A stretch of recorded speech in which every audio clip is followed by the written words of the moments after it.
எனக்கு அன்பான கர்த்தருடைய பிள்ளைகளே, நீங்கள் நானும் பாடுகளை கஷ்டங்களை அனுபவிக்க கூடாது, துன்பங்களை அனுபவிக்க கூடாது. நாம் கர்த்தருக்குள்ளே மனமகிழ்ச்சியா வாழணும். கர்த்தர் தருகிற எல்லா ஆசீர்வாதங்களையும் நன்மைகளையும் செல்வ சீரை பெற்று அனுபவிக்கணும். அப்படி அனுபவிக்க வேண்டுமானால் நம்முடைய சத்துருக்களும் நம்மோடு சமாதானம் செய்கிறவர்களாக மாறணும்.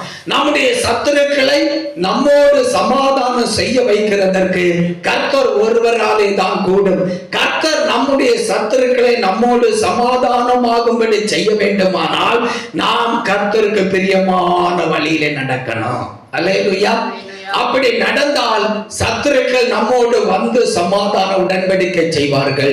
ஈசாக்கு என்கிற ஒரு மனிதனை வேதத்தில் பார்க்கிறோம்.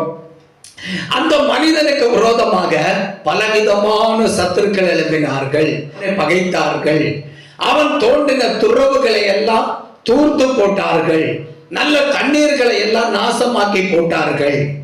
அப்படி இருந்தும் ஈசாக்குடைய வழி கர்த்தருக்கு பிரியமாக இருந்தது.